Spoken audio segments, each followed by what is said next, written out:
Welcome to another edition of the It's Cavalier podcast. As always, it's your boy Mack. Joining me today is friend of the show, Mr. Justin Rowan himself of the Chase Down Pod. How you doing, Justin? Mac, I'm doing great. Thank you so much for having me back. I really appreciate it. Not the best time in the Cavs schedule, but I said on the Chase Down today, Carter and I did our first one back now that I'm back from vacation. I said, I think this is the best 5-game losing streak in the history of the Cleveland Cavaliers. Do you agree? Because I feel really encouraged, even though they did not manage to pull off a win against any of these top 3 teams in the league. You know, I haven't heard anybody quite put it that way, but I do wholeheartedly agree with you. And that is because that the effort level has been there in every single one of these games. They could have easily have walked away with at least 2 or 3 wins over this last 4-game stretch. If it didn't come down to some questionable, questionable foul calls, rather, untimely turnovers, and DG getting elbowed, man, that was a big difference maker in my opinion. That kind of slowed momentum down and for the Cavs. I mean, you look at that stretch. As soon as Garland went to the bench, it was basically a 14-point swing. From there, he just wasn't the same after he came back in. I feel like even if they had Jetty Osman in that game, just to bring kind of the steady scoring punch off the bench, they may have had a shot to pull that one out against Brooklyn. Then, as you mentioned, against Phoenix, just one of the worst officiating performances I've ever seen in my time, like being a fan of the team. Like I tend not to dwell on what's going on with the referees, but you look at the 2 phantom calls against Garland, waving off the and 1-3 from Garland, waving off the Jetty 3 with that intentional foul from JaVale McGee. Jay Crowder, his acting turning a jump ball into 2 free throws for Phoenix. Like the list goes on and on. You saw like touch fouls on one end being called, and then JaVale McGee kneeing Ricky Rubio in the chest isn't a foul. Cavs guards getting shoved to the ground at the rim. It was an absolutely infuriating performance. I can't agree more with you, man. I don't know. I try not to, call out the refs in some of these games, but we're at home. What what in the world? I don't know. It's been a bad week. It's been a bad week for Cavs calls. That's for sure. But at least the schedule, and this is the messed up thing. The schedule is late. Getting a little lighter, a little easier here, even though they have to play Miami, Utah, Milwaukee, Chicago. That is still considered a lighter stretch for the Cavs, given how this season has started off. It's been brutal. I think, 4 out of the 5 next games come against teams with winning records, right? And I think the only one is the Cavs' next game against Orlando. I think Orlando is 4-15 right now. That is the second time this season they will play a team with a record below 500. That's ridiculous. I mean, clearly the schedule makers wanted the Cavs to finish in the lottery again. I don't know. They just wanted it to be easy when the Cavs kind of catch their stride. When everything starts clicking, we're going to have a lot of fun down the stretch. We're going to be having good vibes heading into the playoffs or play-in. I still feel very confident about that. Obviously, reporting today that Evan Mobley could be returning soon, maybe as soon as the game against the Magic. But personally, I feel like as long as you have him back for that game against Dallas, I feel like there's 2 winnable games heading into kind of the last really brutal stretch for the Cavs when it comes to the schedule. I completely agree. I mean, what are you most looking forward to in Mobley's return? Is it the defensive impact? Is it the playmaking that he provides? Because while that's not showing up in the stat sheet, the guy moves the ball, and I think he's really an integral part into the Cavs offense kind of flowing, especially with Sexton being out. Yeah, I do think the offensive boost is going to be probably I don't know if I should say the most significant, because obviously his biggest impact does come on the defensive end.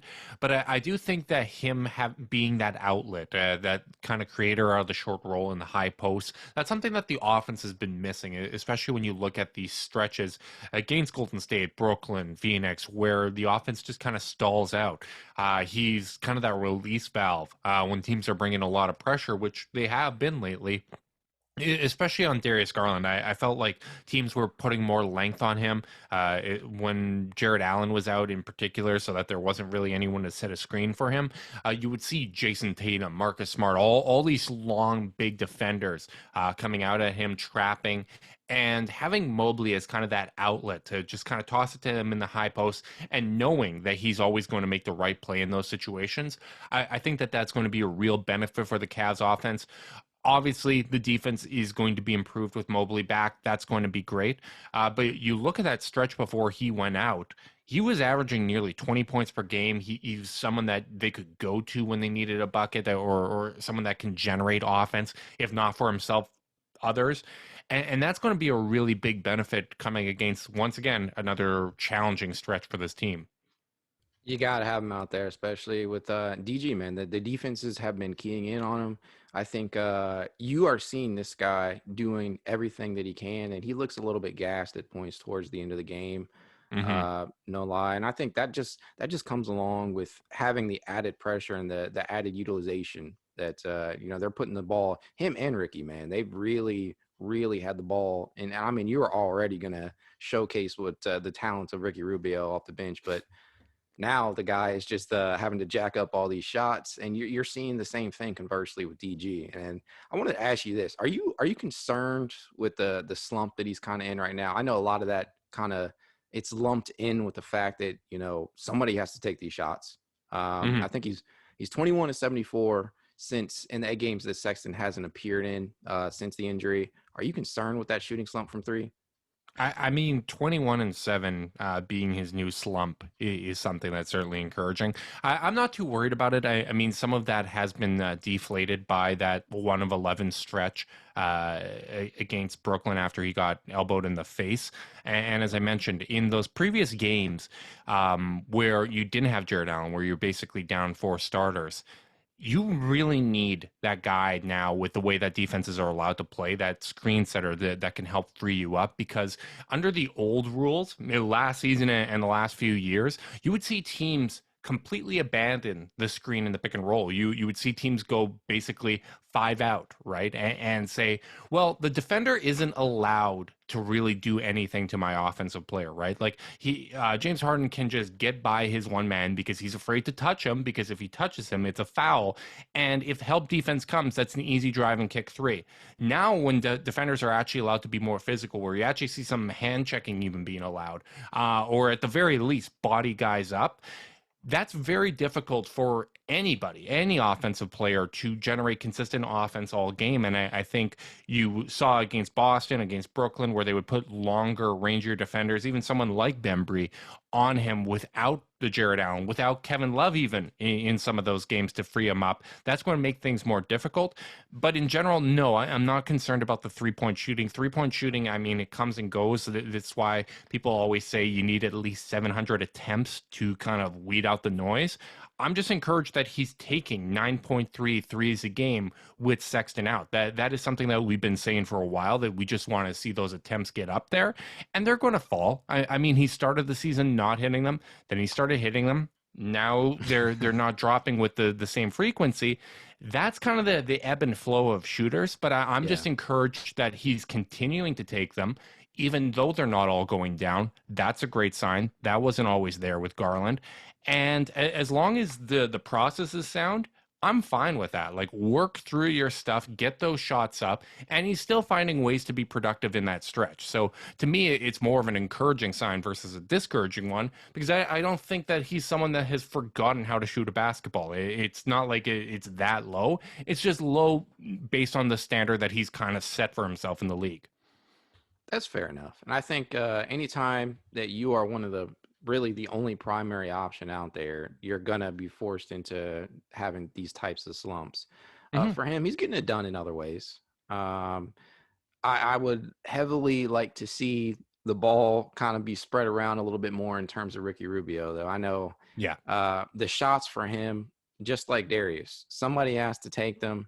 And that's kind of a great segue into my next question for you. And that is Isaac Okoro, as the team's starting two, have you seen enough from him to justify Jetty? Because Jetty's really, really been having a good season thus far. I mean, is I guess the better question would be: is there a case to be made that Jetty should be starting over Okoro at this point?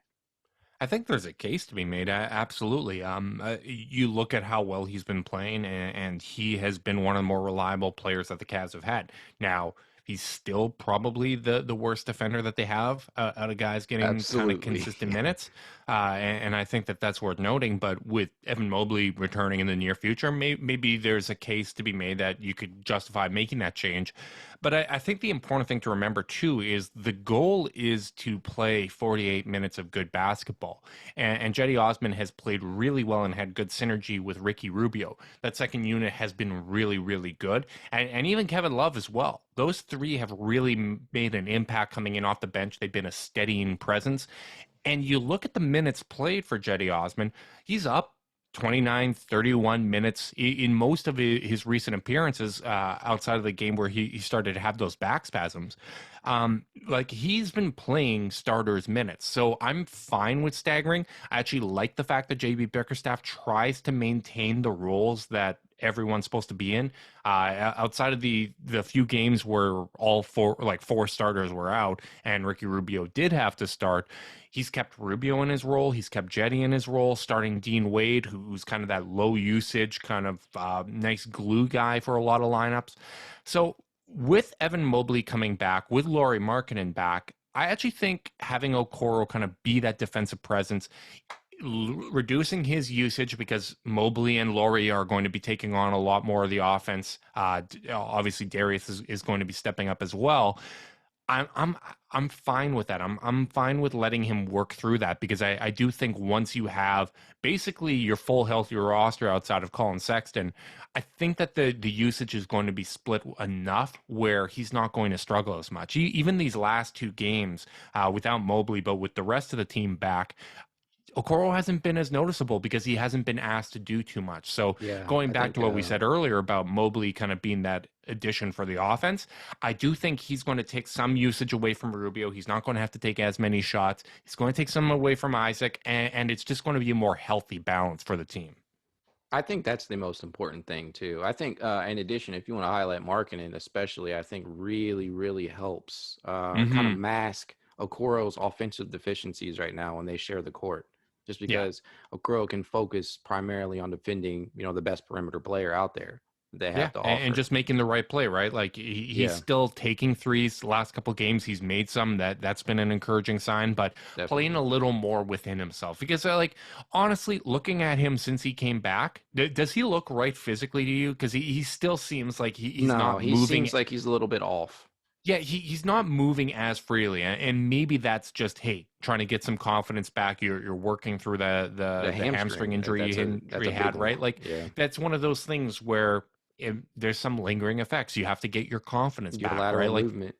yeah, absolutely. So I wouldn't be surprised if that was a factor, but it's encouraging that, okay, he came back, really struggled. Not the best time for him to come back from a hamstring injury where there's basically no one else around him and he's asked to do a ton.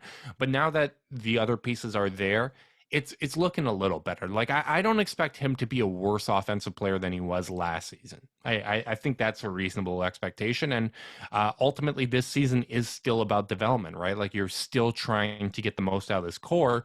Indeed. So giving Okoro the opportunity to work through his struggles isn't the worst plan of attack here. Especially when you know that Sexton, is he's out. He's not coming Right. back, so you have the opportunity there to see what you can do, Yeah, development if wise. Sexton was here, he'd be very clearly the starter. Like that's the one really disappointing thing for me. Obviously, while I was away, like that news broke, like the proof of concept was kind of there. Like Garland, Sexton, Mobley, and Allen, Hmm. those four work really well together. Those Worked big better men than we all expected. right. They had 100 defensive rating. That is fantastic. Like that worked really, really well together. And that was before Sexton 3-point shooting came around. Like I fully expected that to work. And it sucks that we're not getting a full year of it. But knowing that Sexton's coming back next year, you've got an opportunity here for Okoro to take some lumps to work through this stuff. You want this team to get better collectively, right? So Indeed. take advantage of this opportunity. Let's focus on developing Okoro. He shouldn't be asked to do too much in that lineup. So let's, give it some time. I mean, ultimately, the guy's 3 months older than Evan Mobley. He's still That's crazy, insane. That is crazy damn insane. young. And he was someone that was always going to take some time. That draft class outside of Tyrese Halliburton, who's a year older and once again a guard. Everyone would have been upset if they took another guard. But Right. outside of that, all these guys are taking time. Denny Avdia is not shooting well. He's not finishing well. Like it's a very, very raw draft class. And I think he's shown enough, at least on the defensive end, to think, hey, this can be a low usage glue guy. Basically, what we're expecting Dean Wade to do right now. He can be that with the starting lineup with everyone else back. So I'm fine with him starting for now. Okay, and then you brought him up, so I got to talk about him. Dean Wade. With these Oh, pieces returning, with Mobley and Lowry already back, what is what's the role for Dean? Is he going to transition back to the whenever they need him type of role? I mean, because right now I think I think against Phoenix he had about 15 minutes, so they're not mhm. giving him a full complement of starters minutes every night that he's out Right. there. But would you be okay keeping him out there and kind of transitioning Lowry? Is there a case to be made for that to the bench? Still playing him I, every minutes. I wouldn't move Lowry to the bench, especially with Kevin Love still playing really well for the Cavs and giving Yeah. a benefit. Like that's one of the functional reasons why having Laurie Markkinen start at the three is necessary because you have four big men that play really well together. I would still say that Dean has earned enough to maybe be like the ninth or 10th man in this rotation. Like I basically think he's taken away all the minutes that you might give to a Lamar Stevens or Denzel Valentine, or even Dylan Windler at this point because Yeah. Windler We'll talk hasn't. about him in a minute. Yeah, because Windler hasn't like come out and seized the opportunity here by any stretch of the imagination. So I think having Dean Wade kind of be that guy, and maybe some nights Jetty doesn't have it, so you give Dean a little more of a look, or Laurie doesn't have it, right? I do think having some internal competition and having that guy that hey, we need a spark, we need a few good minutes here. I think that there's a real benefit of that. So the fact that the Cavs turned an undrafted player in Dean Wade into someone that we feel good about, that's reliable, I think that's a really, really encouraging sign. Yeah, I really think that was a kind of a hidden gem that they were able to unearth. For him, from a statistical standpoint, it ain't great. 4.8 points, 3.3 rebounds, 40.3% from field goal range, and under 30% from three. We know kind of what we're going to get out of Dean Wade at this point. At least that's Right. my indication on it. I think he's out there providing underrated defense. I mean, nobody is going to shut down KD, but he did a damn good job out there. His presence was felt to the best of his ability. I think he's another one of those energy guys. He can provide a spark when necessary in that regard. But I don't know. For him, I do kind of feel a little bit bad just because he seems to always be ready. He's always Yeah. ready when you ask him, and that's an ability right there in itself. Yeah. And I mean, you want to reward that, but at the same time, like, you still do have to play the most The talent best, yeah. You that have you to play. You have. have to put the best guys out there. And like, Laurie is a much better offensive player. Like he's not maybe as dynamic defensively, but I think he's actually been pretty good He's defensively. got Like gravity too. he's got active hands. He's big. He moves really well off ball. He moves kind of north south really well. I don't think his lateral quickness is great, but he's huge, so that's The okay. length It makes up for helps. that. Yeah. It really does. And Kevin Love brings really steady rebounding. Like that's one of the things that the Cavs had these stretches where they were just giving up second chance opportunities, and those basically go out the window when Kevin Love is there. Obviously, the spacing, the passing, the experience, the leadership. Like that was a really nice thing in the Phoenix game where JB kind of like took a step back and he's like, all right, Kev, like you're basically the coach in this huddle. And Love was there kind of like getting the troops together, rallying the guys. Like, I thought he should have I, gotten more run in that second half, though. I thought he played I, a I very did good too. first half. I was surprised that he didn't get more opportunities in the second half, especially because Phoenix really upped their effort, like their first half effort defensively. Like I know we'll talk about the officiating and we view everything through a Cavs lens, but Phoenix really upped their defensive effort in the second half, and those easy opportunities weren't there. So having someone that can handle that pressure and whatnot in Kevin Love, I thought I would have liked to see him get a few more looks in the second half. Mhm. But of course, that hindsight's 50-50, right? You try to go with what works. And honestly, I think they had enough firepower out there to beat Phoenix if some calls went the right way. But you know what? You can't always get that. So when it comes to Dean Wade, I think it's a benefit to know that he's always going to be ready. Who knows? Maybe there's a move that happens at the deadline or at some point this season that creates an opportunity for him. Maybe there's a balancing of the roster where a big gets moved for a wing and Dean Wade gets to be that guy off the bench. I definitely think that it's a luxury to know that you do have someone like Dean Wade that is capable of playing both those forward positions. And even though he's not going to put up big numbers, he's a connecting piece. He's someone that makes a lot of lineups work. I completely agreed. I got to ask you this. If Dylan Windler can't get minutes now, will he ever get minutes? I mean, coming into a season, prior Hmm. to this year, the guy was pretty much made of glass. Let's not mince words here. Yeah. So he was pretty much made of glass. And it was thought this is the perfect opportunity for him. Sexton goes down. You have a rash of injuries. You have guys out due to the COVID protocols. If now was a time for Dylan Windler to get run on the court, it would be the best opportunity for him. Why has he not seized that opportunity? Is it because they're not putting him in good places? Is it a confidence issue? I mean, I, I'm I flabbergasted. have no idea. Like it's something that I'd like to hear from JB Bickerstaff on what's going on there with Dylan Windler because I mean I have noticed the last couple times he's out there he's not pulling from three the same way he was in those early games. We don't know what's happening in practice, right? Like we don't know, hey, is he making the right rotations in practice or doing the things that they're asking of him? Like that's one thing that seems to be clear is that the Cavs are very process orientated. And like even Isaac Okoro, we talked about him. He's not hitting his shots. He's not being a tremendously effective offensive player. But JB Bickerstaff said he's earned that starting spot because he's done what we've asked of him. So we don't What know does what's that being even mean? right, right. So, like for me, if I had to make assumptions, it's okay. Take open threes when they're there. Defend the best perimeter player that's out there. Right. Make the right pass. Do the little things. He's improved his rebounding from last season. Like that was a real weakness that he didn't bring any of that to the table, and he's getting in there and being active. So, I think that's a great question. What does that mean? And I would love to know what that means for Dylan Windler because we don't know. Maybe his knee's acting up and they're just trying to manage the situation. Maybe he's not doing the right things in practice. Maybe they like the defensive effort that Denzel Valentine is giving. Because, I mean, he still takes those YOLO shots that drive me absolutely crazy. The man has. It doesn't look Woo, pretty. I'll the say the that. man the man has confidence. You got to give him He's credit for got that that. Dion Waiters confidence. But the man is going out there and he's playing some really good defense. Like I thought he did a very good job on KD in that one game. Like it's hard to say exactly what the expectations are, and maybe some of that's a learning opportunity for Dylan, where it's hey, you've lost your spot right now because you're not giving the same effort that Denzel's giving. You're going to get another look at another opportunity, and we have made it clear what the expectations are.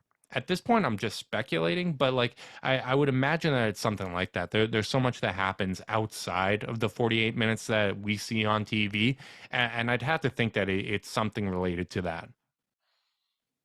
I mean, I certainly hope so. I mean, I really do pull for him just because this is the first year where I really thought that he had an opportunity, provided he was healthy. We Hmm. saw stretches from him last year where we know, I know you and Carter often have said on your podcast, theoretical Dylan Ooh, Windler is a scary thing because ooh, it fits so he well. would Fits so solve well. so many issues, at least heading into the season. I know the Cavs have been able to really exceed expectations in many regards, but theoretical Dylan Windler is, a scary thing for opposing teams. It just hasn't panned out that way. I don't know. All we can do is speculate, as you say. I don't know. It's really been getting to me because anytime that you can see, some of the guys that are considered to be lower in the pecking order, i.e., you would have thought that Denzel Valentine would be somebody who would probably be a little bit lower in that regard. We've seen everybody else really get an opportunity. Taco was out there for a point in time. Ed Davis was a positive contributor for, a pair of games. Hmm. I mean, I just don't know what that says about Windler. I don't know if it's a work ethic thing. I don't know if That's what I said. I don't know if it's confidence related. It could, as you So some of it stated, might just be the depth the Cavs had on the perimeter relative to like everybody Jetty's getting playing wiped out. well. Yeah, like Yeah, Jetty's playing well, Dean Wade's playing well, Love. Denzel's, as I said, playing good defense. Isaac's getting time, Garland's getting time, Rubio's getting time. Whereas Ed Davis and Taco get opportunities because Love, Mobley, Laurie, like everybody was out. So there's an opportunity for him. So I hope whenever Dylan does get another look that he takes advantage of it because, as you said, what he can bring in theory would be really helpful. That's something that the Cavs sorely need. And I feel like he makes the right team plays out there. So who knows what the situation is? But obviously, we'll continue to keep our fingers crossed. I mean, it's really like, there's no real downside right here. Like, he was a late first round pick. He might not work out. Those picks rarely do. I mean, Fiondo Kabengele is a great example. He was the pick after Dylan Windler, and he's bounced around on a few teams. Like, Uh, it doesn't matter how recent you were picked. Like, there's no real guarantee, right? When you're those late round picks. So, eh, keep him around, give him looks, give him opportunities. You hope that he can stay healthy and satisfy whatever JB's looking for there. But that's certainly something that I'd like to hear some of the beat writers ask about because that would be something that I'd be really curious to know about. yeah, I'm gonna have to see if Chris Manning or Evan Dammerel can work Yeah. magic or something. Somebody needs to ask because I'd love to hear the answer to that too. But I don't know. Somebody shoot Chris Fedor a text or something. We got to Yeah, get on this. exactly. As we sit here, I see you have your Jared Allen jersey back there. I was Oh lucky enough to yeah, that snag. came in. That was my warm welcome. The jersey I ordered. Oh, I okay. was ready. I was ready right at 10 a.m. there when it dropped to buy my Jared Allen jersey. So I was happy to see that came in.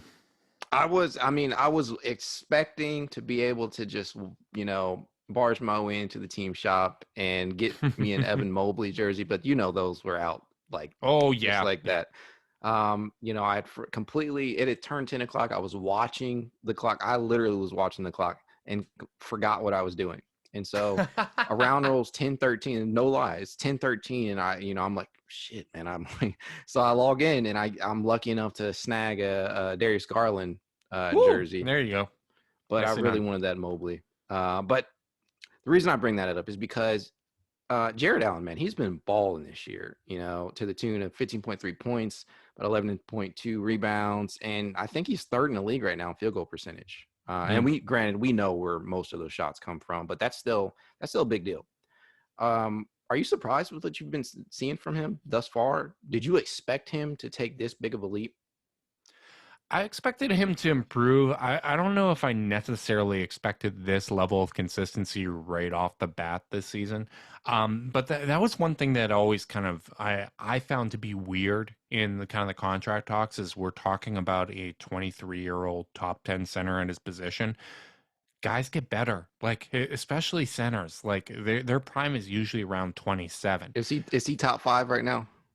Not top five for centers, but I'll give him top 10 at his position. And I mean, frankly, when you look at the max contract DeAndre Ayton's probably going to get at some point, I think I'd rather pay Jared what he's been reported to be making. Like this, just saying. Like I don't know if DeAndre Ayton is 50% better. I don't think Aiden wants to hear that. No, well, you know what? He probably should have played better against Jared Allen because the extra teammates that he had on the floor was the only reason he won that game. But yeah, I mean, Jared's playing really good. I think when you look at what he's added to his game, it's just kind of those improvement in the margins, right? Like it's better recognition of where his teammates are, really nice passing. The footwork on his offensive game has been improved. He's more under control. I think as he continues to fill out and add some size, he's going to become more and more imposing because you do see him sometimes get a little bodied in the paint, either going for a rebound or when he's making those driving field goal attempts. But I mean, he's been a really, really good and a really reliable piece. And you look at it and you feel like the Cavs already have like their long-term answers at least three positions. Like Garland, Mobley, and Allen seem to be those guys. And that's not even factoring in Colin Sexton, who historically like has played better with Garland. Those two have really great chemistry together. Sexton was playing at a near all-star caliber. We saw that he had already adjusted his game to like capitalize on those off-ball opportunities. And Yeah. I hate that he's not here because I think that this would have been a really great season for him to prove that he fits in. But Nobody won. what? Nobody won in that regard. No, Sexton no. being out. Like it sucks, but I still expect him to be a big part of the Cavs' future. And the exciting thing about this season is I think the Cavs still have enough in the tank here to make a plan or playoff push. And we know that they're going to be adding a big free agent this summer. They're going to be adding Colin Sexton, who is playing at an all-star level. Like I'm that's glad you said that. I'm glad you said that because I was getting ready to ask you what I mean. In this, you think this is a trade destination now or a free agent Oh no! destination rather? I don't know about all that stuff. I'm not in the sources game here. That's not what I'm about. I'm about on court and talking about all that good stuff. But I mean, realistically speaking, you look at a lot of the reporting, and there wasn't a whole lot of teams are like dying to give Sexton a max contract or Not a anything lot of like that, cap right? space. Yeah. Yeah, there's not a lot of opportunities out there, and I just can't think that any team would be throwing like some sort of outlandish offer that the Cavs wouldn't be willing to match with him coming off a meniscus injury. I would hope that the mutual interest that was reported to be there between the Cavs and Sexton is still there, and I would expect him back next season. So, um, given how effortlessly he can score, what he brings to the table, the way that he's worked on his game, the fact that the method he took to repair the meniscus is the one that comes with the fewest long-term concerns, I wouldn't be surprised to see both parties back together next season, and for Sexton to be a big part of the team. Like I really do think like you can make up in the aggregate a lot of what he brings as a scorer, but at other times, like when the defense is really bogged down and you need someone to hit a tough shot, he's one of the best options out there. So I'm looking forward to having him come back, and that's an exciting thing to think about is that you're getting this big addition in the offseason in all likelihood. I completely agree. I mean, like I said, nobody wins just because, this was really the first season that Sexton really was going to be out there and have the opportunity to roll with talent, Yeah. not have to always be the guy. And I think that was very, very key to his development moving forward. The stats don't really tell the whole story. We all know that Yeah, watching these games. I think people got too bogged down on the box score stats because you look at it and his usage rate when he was on the court, it was still 26%, which was what it was the previous season, or not the previous season, but 2 years ago, 1920. It's still at his career average. It's not like he was being ignored when he was out there on the court. He just happened to not be hitting his 3-point shots. And I also think that there was a bit of an adjustment too with defenses being allowed to be more physical in the paint. Like Yeah. it's not like he has the most advanced handle in the world. So like when teams are being physical, you saw him kind of running into those defenders a few times, losing the ball, getting some turnovers. I think the same thing has happened to Okoro, where a lot of his success at the two-guard position last year came from him having freedom of movement in the paint. Obviously, it's not as bad with Sexton. His field goal percentage was still really good. Yeah. It was just a matter of him not hitting threes. And the games that he was hitting his shots, he got the same minutes that he was accustomed to. So I think it was just more about the depth. I think people read way too much into the box score because it was evident to me that he had improved as a player. He was playing much better defensively. His off-ball game was super improved. I He's mean, he taking tried to more. get his teammates involved more than ever. Yeah, absolutely. And again, like people look, oh, the assist numbers were down. Well, no, well, like Garland and Rubio were taking up a lot of those assist opportunities. So there wasn't that backup point guard position for him that he was basically playing last year. It's once again like the numbers don't tell the whole story, and he was a much improved player. So I don't have a lot of concerns when it comes to Colin Sexton. You know his work ethic, you know what he's going to bring to the table. I'm excited to see what the future holds for him. But, this is a unique opportunity, right? Like you look at some of the dynasties around the league. It's come from bad luck in those early years, like Garland going through some injuries and taking some time, Sexton missing this year. Like there's been a lot of teams where you had a very young, promising team. One of those young, promising players misses a season, and it creates opportunities, whether it's through player development, Isaac Okoro getting more reps, or maybe this means that they're only a 9 or 10 seed where if they win a round but lose the second, they still have a lottery pick, right? Like that's something that's still on the table here. So there's a lot of ways for this to go, but when it comes to Colin Sexton, like until he's not on the team, I'm still going to assume that he's going to be a big part of their future. And you saw in the letter from Kobe Altman, like they're still committed to this guy. So I'm not surprised to see that, and I fully expect him to be part of the team moving forward. I sincerely hope so. I try to. There's a couple of different ways that I view the Cavs right now. As much as I try to tell myself that, hey, this is a year in which they have such a good opportunity, especially before the injuries, to make some noise in the East. I Hmm. still have to remind myself at points that this is, like you said, a year that should be fruitful in regards to evaluation. Yeah. This is not one of those years in which you push all of your chips in to make the big move or something like that. You just, to me, the Cavs are not there yet. No. And I constantly Which is have why to I'm not remind here myself. for like a panic trade for a Buddy Hield or something, like giving up first round picks for a guy that's turning 30 this season. Are you confident that Buddy is going to be a better option than Sexton in the next 3 years? No, I'm no. not. Like this core is still so young. You look at OKC as an example. Like they drafted 3 Hall of Famers, and it still took them a few years before those guys were had the mental and physical maturity to actually go out and contend. And then you look for that supplemental talent. Cavs aren't at that point. Mobley's a rookie. Garland's 21. Okoro's 20. Jared Allen's 23.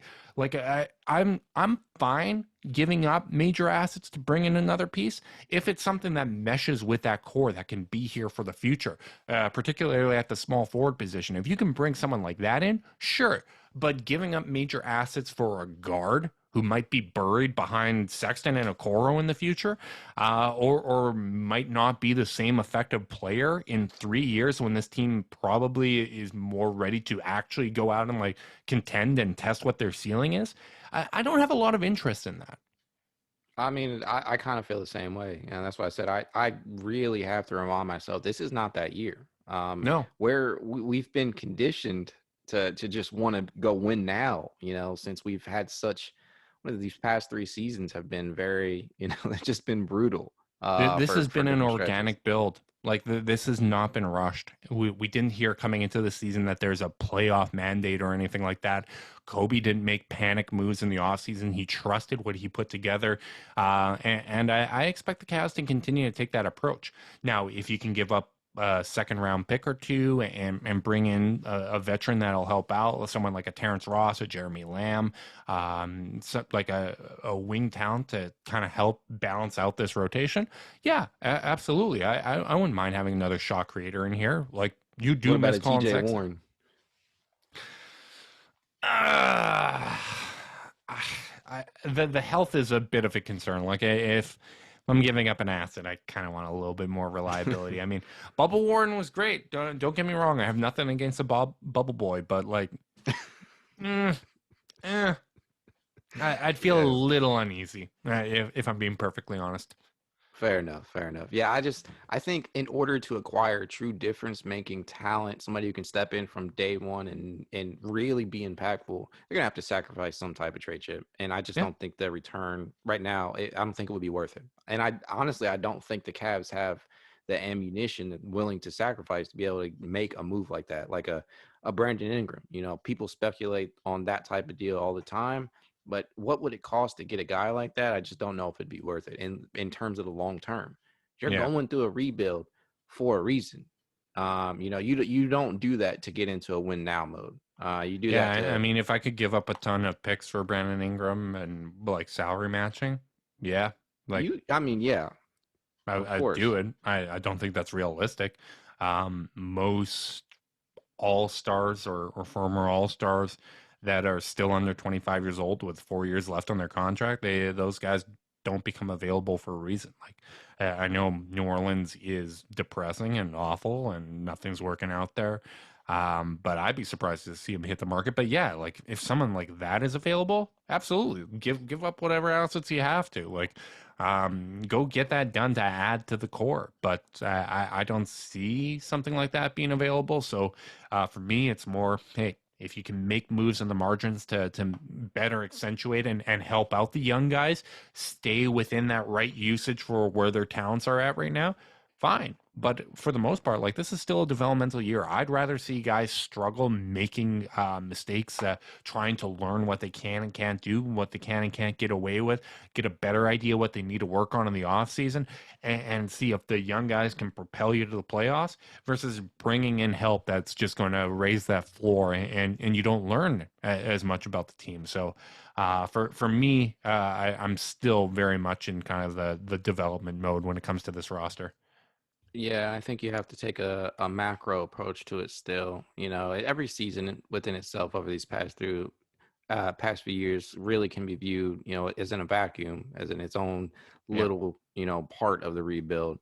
But you have to still take the overall, the macro approach to, the long term, rebuild and look at what's best for this team. And I think Mhm. Kobe Allman, for all the flack that he took this offseason for not being able to acquire like a true difference making wing shooter, a sharpshooter rather, he's stuck to his guns and he's looked vindicated in some regard, at least in my Yeah. opinion.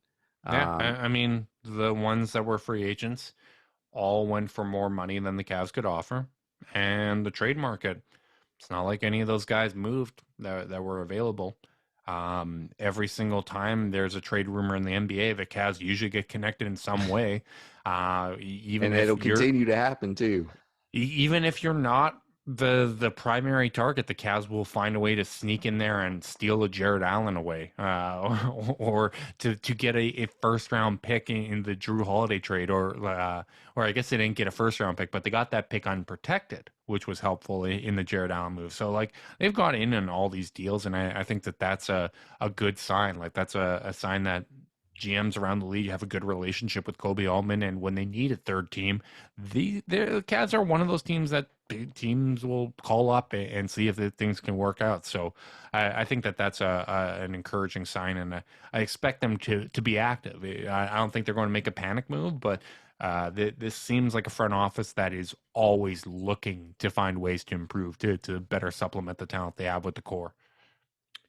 Agreed. I guess my last question for you before we head out of here is if the Cavs are come around trade deadline time, if they are in not just playing but playoff contention, in regards to their record, can you see a panic type deal shipping Ricky Rubio out of town for somebody that can score Uh, on par with the Sexton?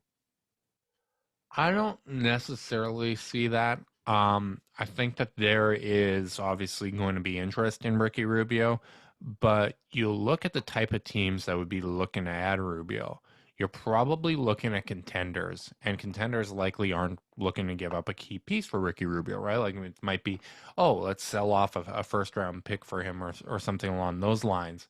Um, so for that reason, I don't really see it, especially if the Cavs are kind of in a playoff spot. And there's reporting, and Rubio said it himself, like he was sick of changing teams. He did not want to come to Cleveland. Like it was, like one of those situations where, hey, I've got a young kid. I'm tired of moving around and all that stuff. So for me, that makes me think, okay, maybe there's the possibility of extending him after the season, finding a new contract, keeping him around. I'd love to see that, and I think if they're winning, I don't see the Cavs selling off. So for that reason, like if they are in playoff position, I don't think that you'd see a Rubio trade. That's at least what my gut instinct is on that. Well, fair enough, fair enough. And I think I heard you already say it, but I'll ask it one more time. Have you seen enough from Rubio thus far to justify, wanting to extend him to a Oh long-term yeah, contract? yeah. I mean, he's probably a low end starter and ridiculously high end backup. When you look at what he brings to the table, getting an adult in the room, getting someone to help Garland along with his development. Like he's first ballot Hall of Fame teammate, like a locker room guy, like the someone that everybody likes being around. Yeah, I've seen more than enough to justify keeping Rubio around, giving him an extension, whatever that costs. You know, it's the Cavs have flexibility. You have so many young guys. There's only so many players that are willing to come to Cleveland that fit well. Like when you have one of those guys in house, my preference would be to keep them. Yeah, that's fair. That's exactly how I feel right now. You don't get many opportunities to acquire a talent at the level of Ricky Rubio, especially in a place like Cleveland. So I don't know. I don't think if this was a free agent market, I don't know if Ricky would opt to sign with Cleveland to be, prior to this season. But I don't know. Look, Maybe man, he's Cleveland sneaks up on you. People think, I wouldn't necessarily want to go there, blah, blah, blah. And then you got guys like Channing Frye that they end up there and they just love it. Like it's a great city. It's a great place to be. I wouldn't be surprised with the way that the vibes are going and whatnot. If Rubio was open to staying, it would not surprise me at all. That's why, sometimes you just gotta trade for a guy, get him in house because hey, we've got state of the art facilities. We've got a great coaching staff. We've got a great core group of guys. We're on the cusp of something big, something significant. That's a situation that not every team can offer, and it's a great city if you like food, if you like good people. Cleveland will win you over, and Yeah, just give it an Cleveland's a opportunity. good city. Yeah, I think that's really the one thing you have to do when you're in a position like them. You have to win guys over, and I think they've done a good job of doing that thus far. I hope it continues. The winning obviously helps. Hmm. That'll definitely contribute heavily. A stable role, things of that nature, and Rubio has those things, locked up at this point in Yeah. time, regardless of you got Colin out there or not. Rubio would Hmm. always have a place within the rotation. So, with that being said, I'm going to go ahead and close out today's episode. Thanks again, Justin, for coming on such short notice. Hey, no Uh, problem, man. Always good to talk Cavs basketball. As I always tell you guys, if you like to reach out to me, you can at itscavalier_pod on Twitter, TikTok, Instagram, and YouTube. And have a good day.